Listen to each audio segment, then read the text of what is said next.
Hello, Believe Nation. This is David Imonitia here. Super excited to be here with each and every one of you. Again, we're going to have an amazing live today, but obviously people are so excited right now about the I Believe experience that's coming up July the 23rd to the 25th. I'm sure you've seen the date change. I'm sure you've seen the location change of what's going to be taking place. I am so fired up for what is going to take place those 3 days that you're going to be with us in Orlando, Florida. And I actually have a special guest with me here in studio. I'll be introducing her in a little bit. She's actually going to be one of the featured speakers at this event as well.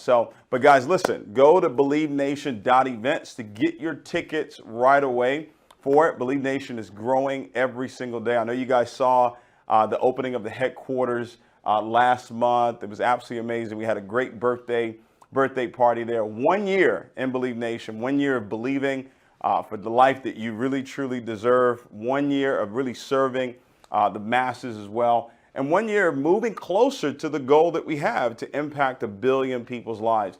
And I believe that this young woman that I'm actually going to introduce today is going to play a pivotal part in us getting there.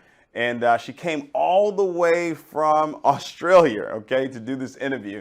That sounds a whole lot better, right? That she flew all the way from Australia. But she really did, though. She did. She flew all the way from Australia to be here with us. She's going to be at the event, obviously, as well. And she's a woman that has gone on to do some incredible things in her life, built multiple 8-figure businesses, built companies, worked with companies that have done billions of dollars in revenue. She's an amazing speaker, amazing teacher on the power of believing as well. What was so amazing, we got a chance to meet. Her goal that she has for her life is the same exact goal that I have to impact 1 billion people. So I'm so glad that we got a chance to really connect. And I want you to introduce you guys to Cassandra House. Thank you so much for joining us here today. Really excited to have you on with us. Thank you, David. Hi, everyone. How are you? Big love from Australia. And I'm so grateful and blessed to be here in this incredible position in America, connecting with the Mr. David Imonitie, who I call the King of Belief. And I know that this is something that we're going to create together and just, take things to a whole new height. So thank you so much for your incredible introduction. Awesome. Thank you so much. And what part of Australia are you from? Because I know Australia's pretty big, but what part exactly are you from? So I'm from the east coast of Australia, a little town called Byron Bay, which a lot of you may know. It's become quite famous. They call it the new Hollywood.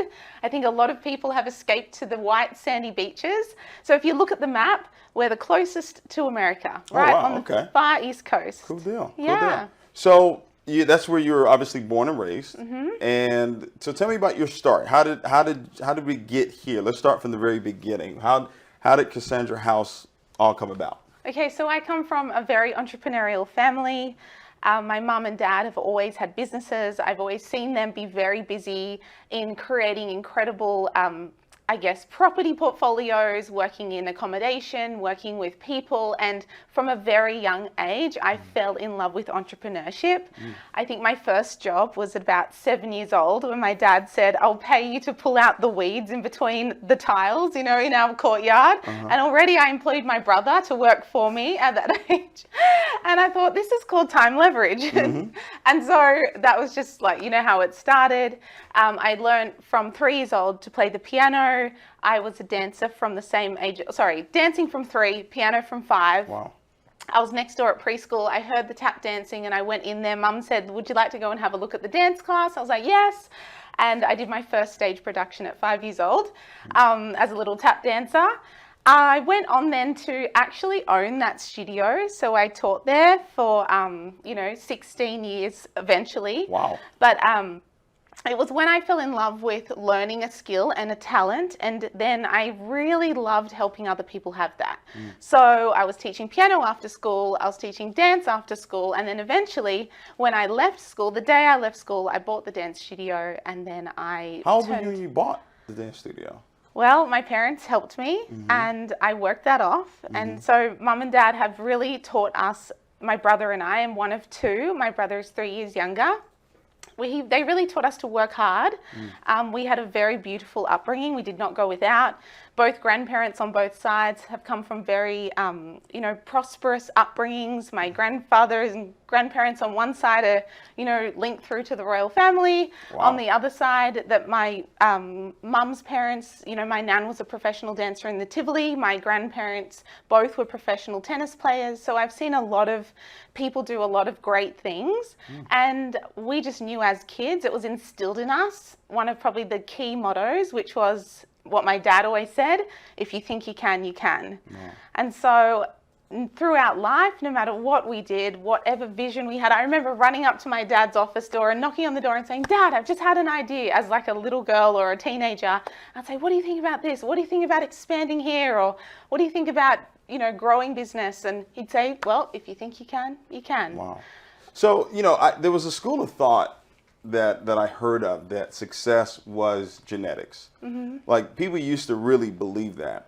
And I don't know if I disbelieve it all the way, but would you say your upbringing and the parents that you had and the relationships that you guys had growing up, do you think that had a huge impact on the woman that you are today? I think so. I do believe that it might not be genetics. However, I do think it's who you surround yourself with, which I know we both believe who we have in our circle is, impacting our successes and helping us to raise a vision. Genetics, I think it's definitely in my DNA. Right. To go for what I want. However, it doesn't mean that, if you don't have that, you can't, because I've seen so many people too that I've coached and mentored who have, instead of having the genetics, lent on the example of a leader or a mentor, and have become as successful as well. Yeah, I guess you could say that it's not genetics, but I think once you get it, even if you didn't get it from your parents, once you get it, that's something you can pass on, right? To people that you're around or your children. And so on and so forth. So your dad had a big impact on your life. What does he actually do? Is it? Well, my dad is a painter decorator. Okay. So he turns beautiful homes into beautiful color schemes, but renovates from scratch, builds properties, does all those sort of things. He's had multiple businesses. When we were younger, Dad was always working and doing something, but always creating something. He always taught us not to work for someone else, but to work for ourselves. He said, you either have two choices in life. You either build your empire or you work and build someone else's. Wow. And that was something that I always took on. I knew that his example made me think that anything's possible. At the end of the day, he's a house painter, now has created an incredible portfolio. And it's that legacy, I think, that I'm very proud of. And that's why I look to partner with people that I think align with my vision or what I would like to create. And also be around people that talk my language and can, have that same connection. You keep saying the things that matter when it comes to believing. Right? When you think about your environment, the environment that you grew up in, we're a product of our own environment. And then you talk about the people that you're around. I mean, coming out the gate, that's who we're around. But there are people that are watching this that say, you know what? My dad may not be successful, or I didn't come from a wealthy family. I didn't come from, royalty. Can my life still change? And what are the steps that I could take? And what are the steps that you took? Because guess what? There are people out there that do come from successful families that turn out not so great as well. So what were some of the steps that you took to go on to not only become a multiple seven-figure earner, but you've helped other people succeed in life as well, become six-figure earners, seven-figure earners as well? What were some of the steps that you took in order to create that life that you have today? I think some of the key contributing things that I've took on have come from actually the characters of my parents. So even though my dad was very driven and my mum worked really hard with him as well, mum's silent but very strong. But at the end of the day, no matter how successful we were as kids or how hard we worked towards things, it was that we were to be humble, that we were to be grateful, that we were to be loving. And it was those qualities, I think, that I captured that has led me to my success. Because we can be very successful, people can be very successful, and they either aren't grateful for it and it just comes naturally and they don't do anything with it, or there's people that aren't from a background that had that and they learn these incredible characteristics, which I think are so key and can create greatness. But I think it's more that you know, that agape love is what I was brought up with, is, you know, that spiritual, you know, it goes above all, love of people, helping people, being kind to people no matter what. And that is a very successful trait. If I was to say to anyone in any way, if you've got no background, no experience, no mentor, no nothing yet, give love, be love, and exude a true desire to impact other people's lives, and success will come back to you. Wow. You know, it's amazing. I felt that immediately from you when we connected, all right? Because I think you said you saw an interview that I did with Eric Worre, and we connected immediately. You said, hey, listen, I want to help. I want to help Believe Nation go further. Yes. And that was amazing. A lot of people want to be a part of Believe Nation, but very few people come and say, you know what, I want to take this vision, I want to own it, and I actually want to grow it. Now, I want to dive into your background, right? Because most times in our profession, the industry of networking, a lot of times people that really do make it, they don't have the background that you have. It's usually that rags to riches story. But you have an extensive background as far as degrees you have and whatnot. So touch on that. You went to school, you finished school, how did that go? Yeah, so I finished school. I did my HSC, which is year 12 in Australia. I know it's all different language in this country, this incredible country. I have a huge affinity to the US, because I feel that, you know, that is a place where success is celebrated, which is, you know, what I've always come from and loved. I finished school. I literally walked out of the gates of school the day I finished year 12, and I had gone to a ballet class that prior Saturday. And my teacher said, we're going to close the dance school. The dance school had been there for 60 years. Wow. It was called Byron School of Dance. It was an incredible dance school. I'd been there since 3. I'd been helping teach from 16. And then at 18, I rode home on my bike from ballet, and I said to Dad, the dance school's going to close. Like, I was devastated. I was crying. I was devastated. And he said, well, why don't you take it over? You know what to do. Why don't you teach the kids dance? And I thought, okay, like, yeah, I could do that. Like, I love to teach.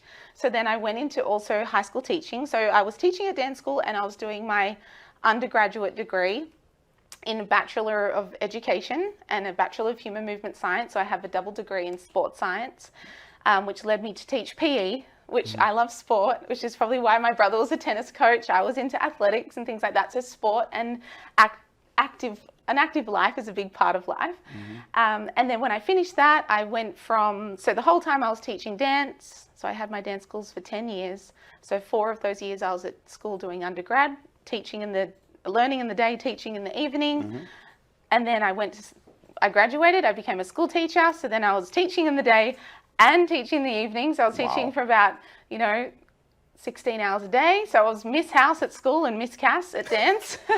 And so many times they'd put their hand up and say, what class is on this afternoon? Are we doing this dance class? I'm like, we're at school right now. We're doing sport, right? Kick the soccer ball. We'll talk dance later. Right. So I taught a lot, and which is amazing, because that led to the platform of what, the industry that we are in now. Right.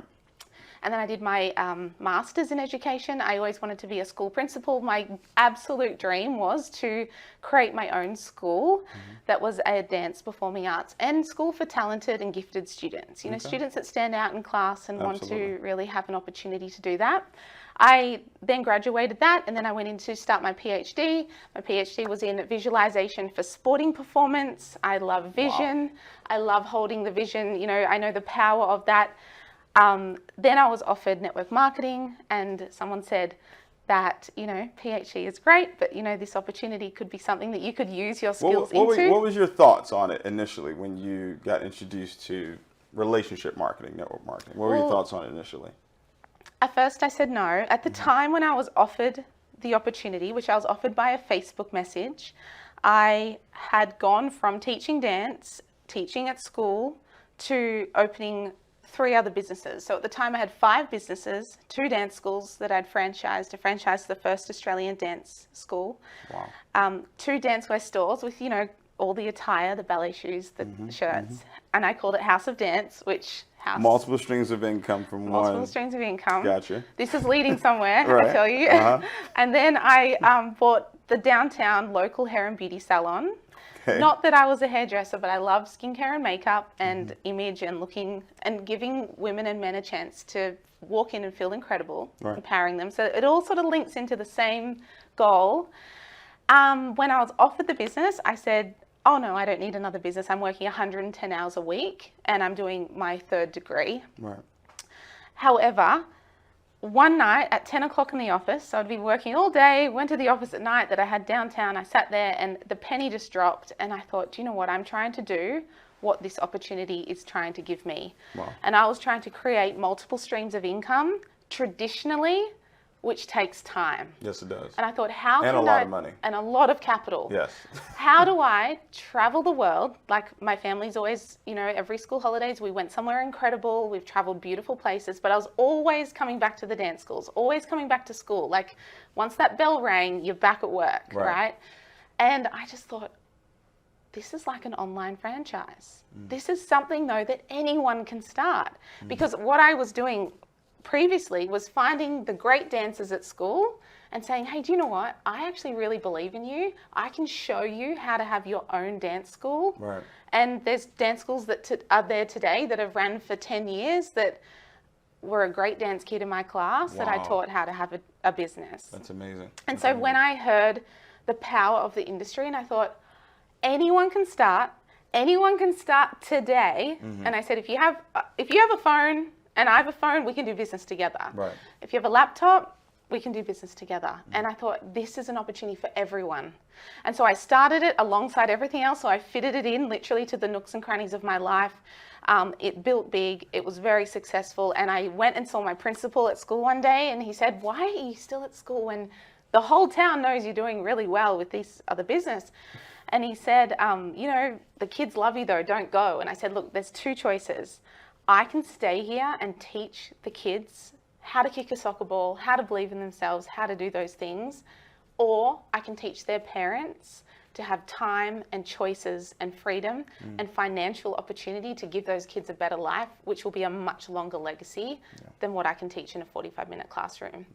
Wow. And so in Believe Nation, we have the 7 pillars, right? And there's a reason why the line of questioning today is really about relationships. Yes. Relationships with your parents, relationships with people that are around you, the kids that you've taught. Has that really served you well as far as the relationships that you have today within your business? Because that leads right into leadership as well. Yeah. I love people and I love seeing them win. I love seeing them succeed. I love empowering them. I think the greatest, most unconditional loving thing you can do for someone is to believe in them. Wow. And to give them something that they wouldn't have if they hadn't crossed your path. So my goal is that whoever crosses my path, I hope they leave me believing in themselves just a little bit more. And even when they're not with me, I just always say there's that little fire that burns in you. If you can ever feel that, that's my belief in you wherever you are in the world. And it's that relationship, that unconditional love. Like we're all people, we're all ordinary people.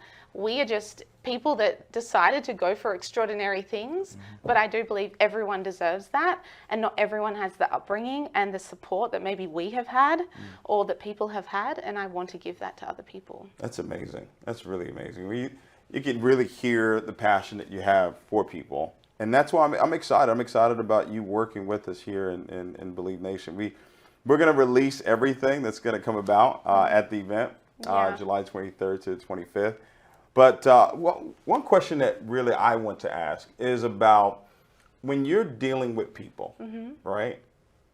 Does it matter how you feel about yourself in order for you to impact other people's lives?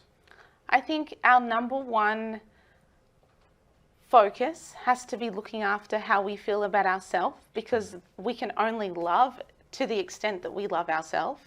And the way we treat people and the way that we care for people and the way that we look after people will only ever reflect how we feel about ourselves.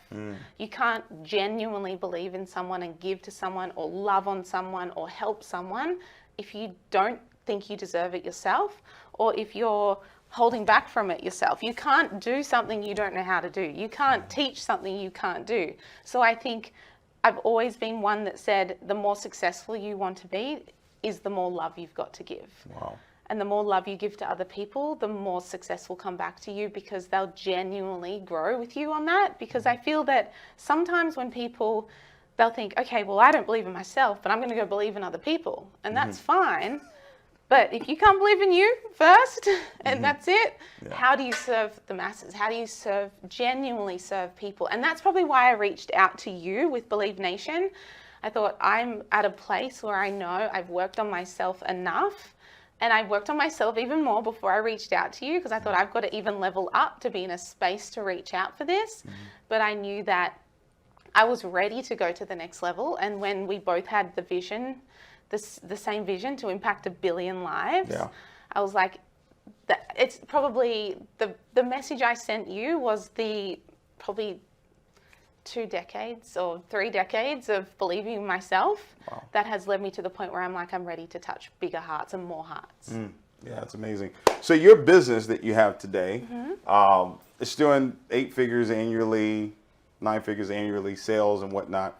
How is the relationship within working with leaders? Have you have to deal with egos or deal with situations where you've had to really call on the leadership skills that you have within yourself to be able to deal with people? Yes, that's definitely what happens in any leadership position where you've got lots of different people from all walks of life, different countries, different things like that. I've always had the vision of, or the, I guess, thought of, nothing's happening to you, it's happening for you. It's always a growth process. Right. And the pressure that we ever feel, if ever I get triggered or I feel like, why is this happening? Or instead of thinking it's them, I always think, okay, what is it about me that needs to grow? A diamond under pressure is what makes it beautiful. And the more pressure we have, the more facets become on a diamond. And then the more facets on a diamond, the more attractive it is to more people.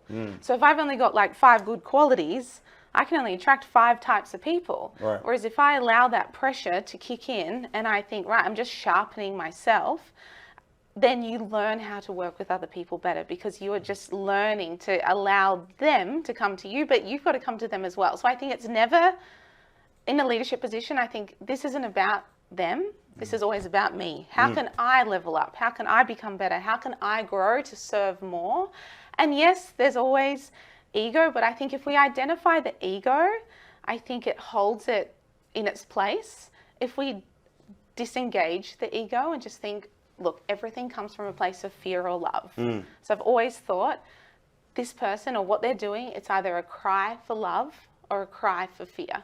And what one is it? What one can I serve? Which one can I address for them, and helping them through that? And normally a lot of the time, any issue I find boils down to a lack of self-worth or fear.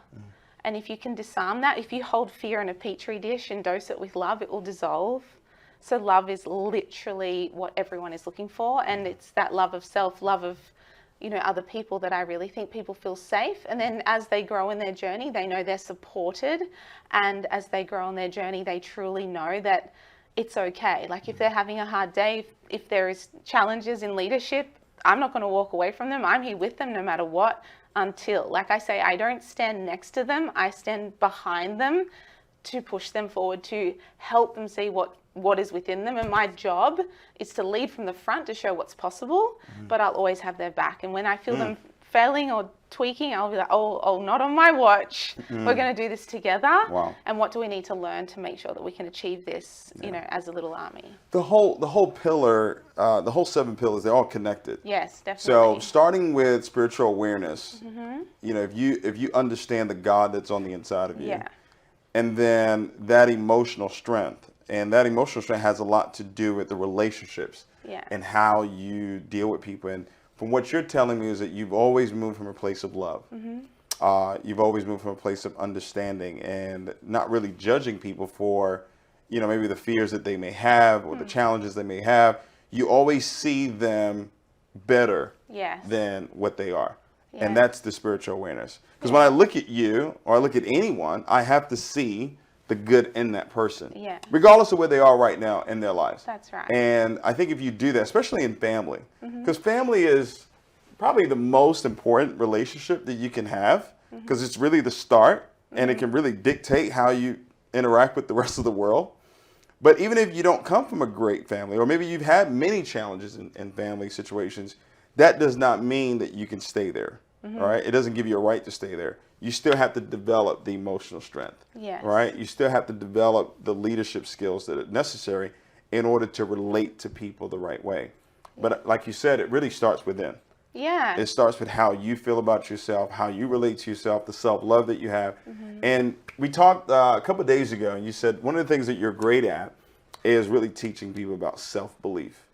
What are some things that we can take away from today to say, okay, how do I grow my self-belief in myself so I can relate with people the right way?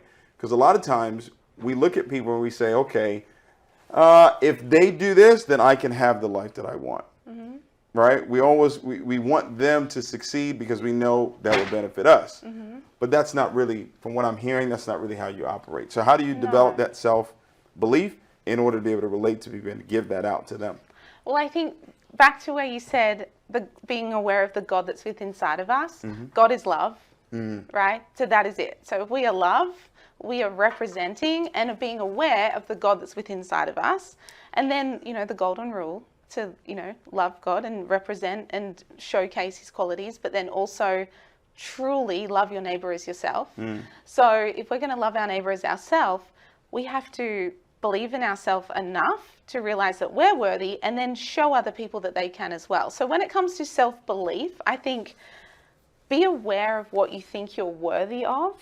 I think that is really key, because I think right now, if every single person believed that they were worthy of their deepest desires, they would have it.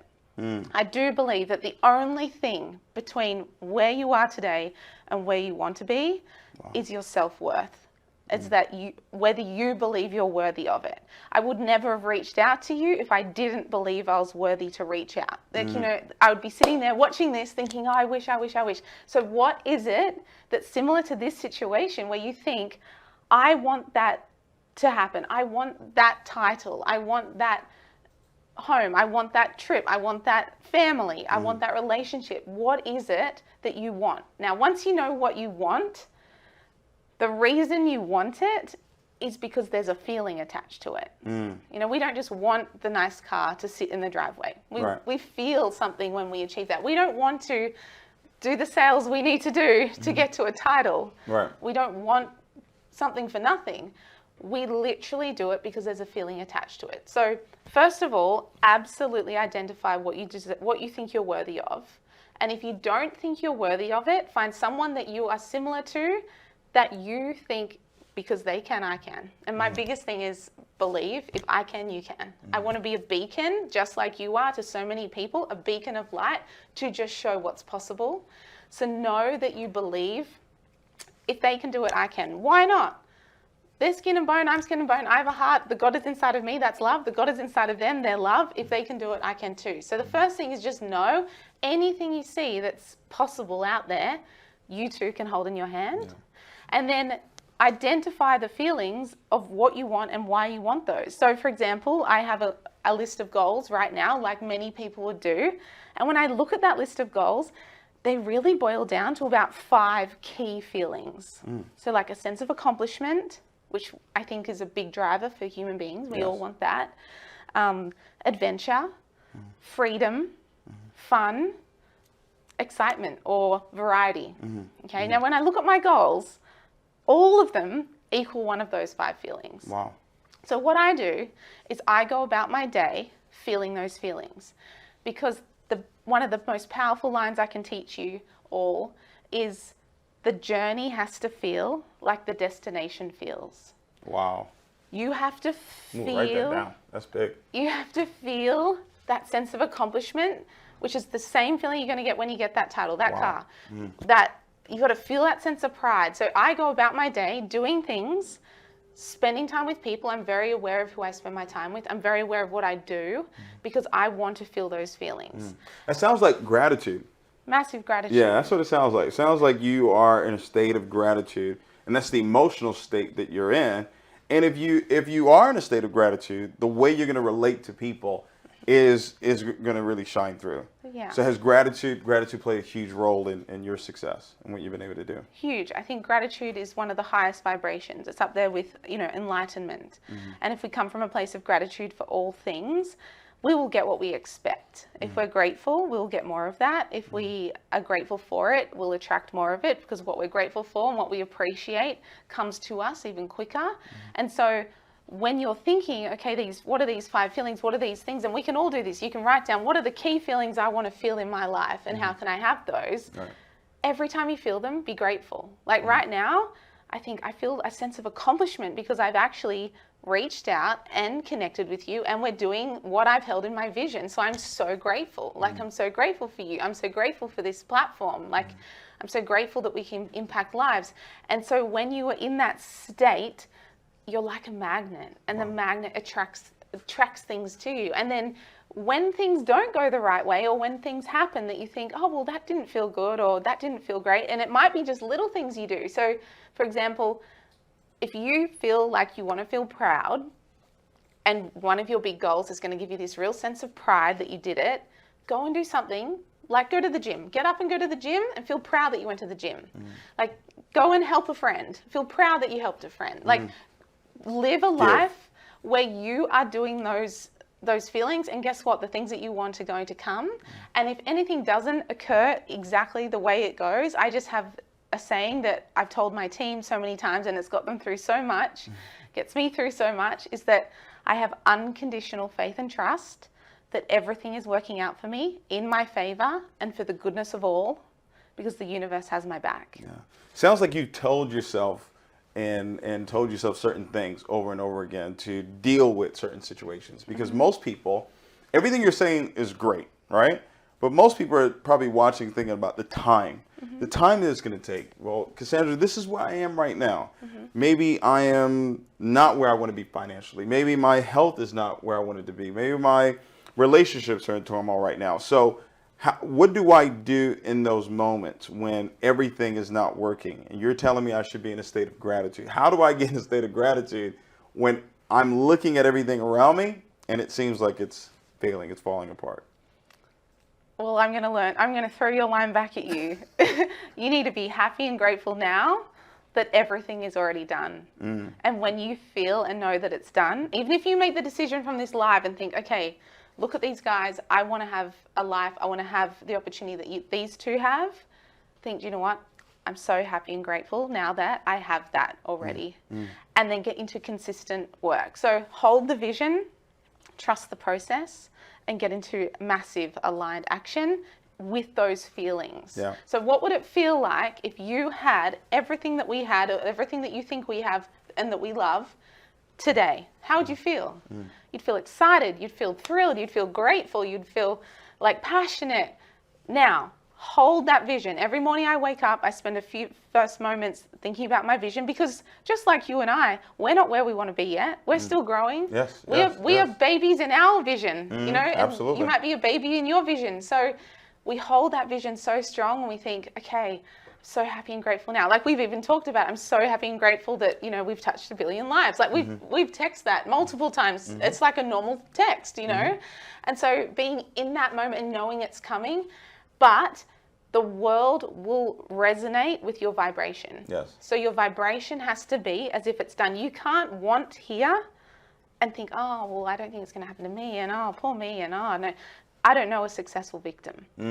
So you've got to hold Successful victim. Wow, that's that good. grateful status, and just see us as beacons of it's possible. That's one thing I've always wanted to do, is that if you see me, if you meet me, know that if I can, you can. I am just showing you what's possible. And a part of my why that's led me to my success, probably my greatest success, because I don't have kids. I don't have, you know, a lot of people start the business for children, or to look after their children, or not have to put their kids in school at little, you know, so they don't miss out on time. I didn't have that. And I said, you know what, my why is to show other people that if I can, they can. So I want to show what's possible always, no matter where you are in life, and no matter how big we get. I always think we need to make sure that we always have a bit of our why is to show what's possible. Yeah. So it sounds like to have great relationships, your emotions have to be in check. You have to love and you have to be grateful and see people for who they are, but always see the positive intent. No matter what someone does or says or anything that happens, I just think, you know what? Everyone's doing their best.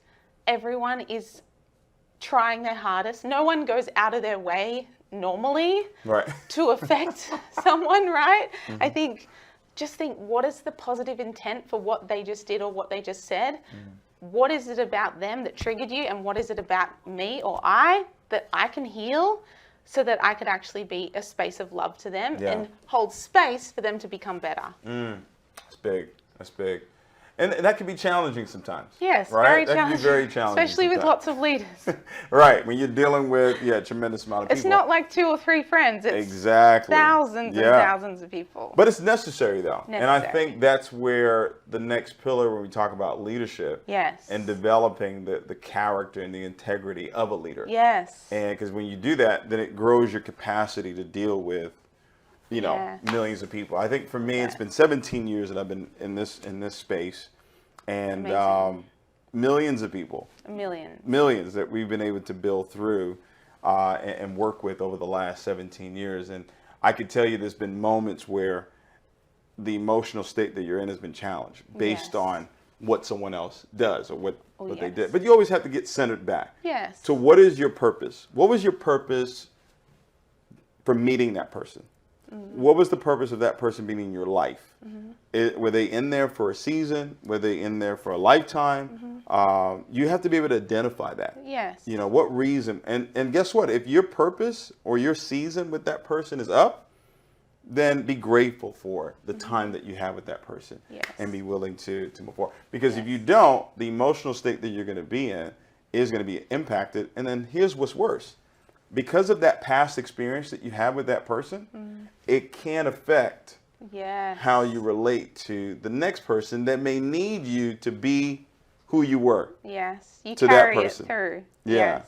and that's big. And I don't think you can afford to carry things from the past into the future, because it robs you of that present moment that you were somewhat ready for. Whereas, if we carry that through, or we think, oh, well, this person reminds me of this person, or, oh, it won't work like this because it didn't work over here. Right. You're actually holding yourself hostage to the past instead of the future. But when things go down, I always just think, do you know what?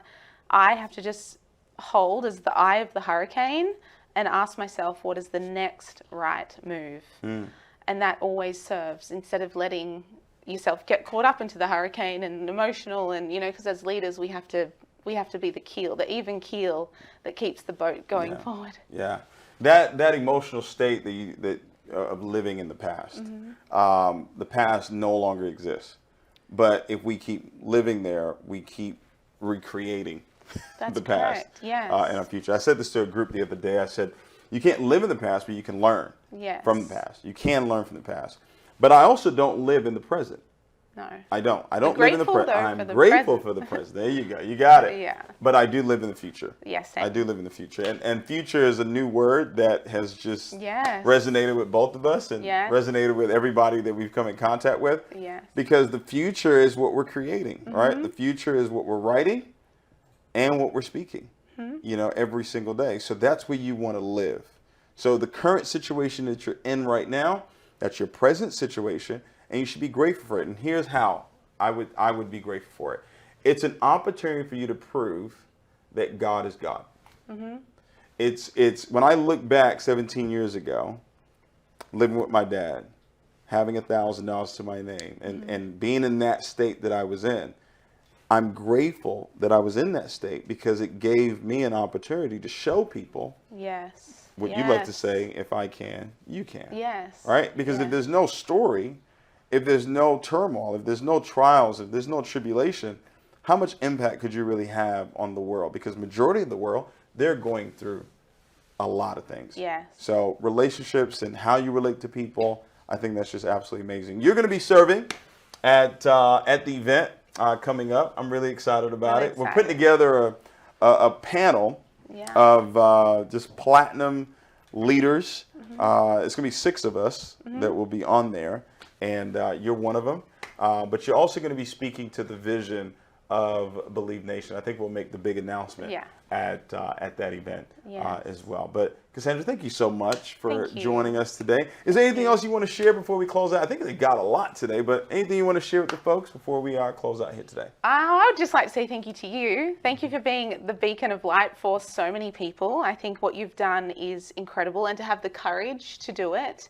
You know, touching so many people, but I know that there's billions that are waiting to be touched by you. And I think that everyone is very blessed to have you in their space. And I think the work that you're doing and, you know, holding space in that arena that no one else really has before is something that's incredible. So I'm excited to witness you going to another level and touching. We say we're going to start with 1 billion. Yes. That's what we're going to start with 1 billion. So thank you. And thank you for believing in me. Absolutely. Because, you know, I have come across the world Yes, you on have. my boat. No, just joking. And, you know, you could have said, oh, no, I'm here already or whatever. So thank you for having the humility and grace. And I think one of the things that is the most amazing thing about a very powerful leader is that they're humble and that they hold true to their character and they're integral and still kind. So thank you for that. Thank you so much. Yeah. Oh, we book, got to this have her is- back again. All these nice things she's saying about me. Yeah. I do have We something to interview say. you every week. That's what we're gonna do, huh? I do have something to say about They this. said they paid us. They Oh. paid you to say those things. Yeah, they would say that. Yeah. No. But- This is what I want to talk about. The book. Yes. So I've told my team about the book. We did a live recently, which some of you might have seen. You need to read the book. Like, I've studied belief for over a decade. I'm not that old, you know. Right. I can't say 17 years, like, to give it away. But if there's something that you need to read and you're looking at this live, and there'll be people looking at these lives like we looked at lives when we started, thinking, could you even imagine being where they are, right? It was the tools from the people that had the heart big enough to give it away. And the reason I back David, and I will always stand behind him in this mission, because he is the leader, he is the beacon, he is the focus, is because he had the heart big enough to give away the tools. And so many leaders don't. Leaders want success for themselves a lot of the time, and they keep it close to themselves and they don't give it away. But in this book, it's like his DNA, his heart is in this book. And I've studied belief, I know belief, I can teach belief, I could speak all day and night on belief. But this book took my belief to another level. And I know if you can do anything for yourself, go to believenation.shop. Buy the book. If you're from Australia, New Zealand, or anywhere else, not America, UK, get the download. I've read it on my phone twice now, and it is so powerful. And some books shake up your heart and some rock your soul to actually make you make a decision to decide that you're worthy to believe in yourself. And that's what that does. It does both. So congratulations. Wow. Thank you. Read the book. Do one thing for yourselves. Get the book. Get the book. All right. Thank you, guys. We'll see you guys July the 23rd to the 25th. Ladies and gentlemen, listen to me. That event was everything. It was. It was so incredible. You do not want to miss this. We have poured everything. The reason I'm here is from the first one, remember? Yes, So- you did watch the live stream. I watched the live Yes, stream. yes, you did. Yes, you did. Yeah, so I can't wait. I can't wait. The team has been working day and night on this event. We spared no expense whatsoever. We've got incredible, incredible people. There'll be more announcements of who's going to be there, who's going to be speaking. 3 days of believing, and take your belief system to where it is that you want to go, where you can actually see yourself and actually feel yourself exactly where it is that you want to be in your life. That's what's going to happen this weekend. Because what we want to do is we want to take those 3 days and put everything inside of you that you need to succeed that's going to cause you to go and take action. That's the key. Any type of event, call, or book that you read, if it doesn't cause you to take action, then it doesn't have the impact that it needs to have. Well, listen, ladies and gentlemen, I've been teaching this now effectively for the last 12 years, and we have taught countless amount of people. I've lost count of how many people have taken this information that we're teaching and have gone on to become financially free and just free in their lives, period. You want to be in that room. It's only going to be a couple thousand people, Soon there'll be 10,000, 20,000, 50,000 people that will be in stadiums that will be at Believe Nation events. You get a chance to be at the second one, the I Believe experience. You want to be there. So go to believenation.events to get your tickets for that. We still have the VIP tickets left. I believe we only have maybe 100 left, maybe about 100 tickets left at the VIP level, okay? Or less, actually, or less. So you want to go ahead and get those. If they're already sold out, then get the gold tickets. You're going to still be in the same room, get the same experience that everybody else is going to have. Obviously, we have some better things that we're going to do for the VIP guests, but you want to go and get your tickets today. Do not wait. Bring people with you. Bring your team with you. Bring your loved ones with you. Bring your kids with you. All right. This is going to be a great environment for all types of people, all different ages, all different walks of life. So I'll see you guys. Cassandra will be there. I'll be there. I'll be there as well. And in this month of May, I'm going to be making another major announcement of who is going to be at this event. All right. We love you guys. And I think I got this from you. We love you guys and we believe in you. There we go. We love you and we believe in you. Take care, guys. Thank you so much.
I don't know why this is happening to me.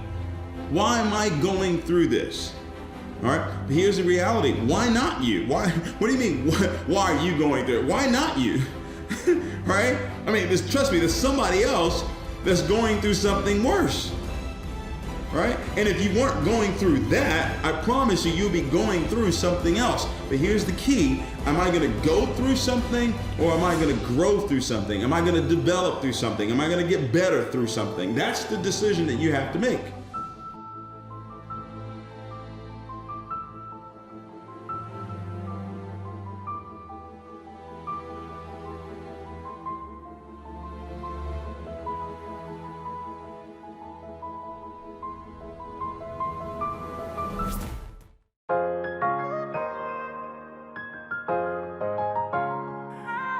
All right, Believe Nation, how you doing? This is a day we've been waiting for many years. What is Believe Nation?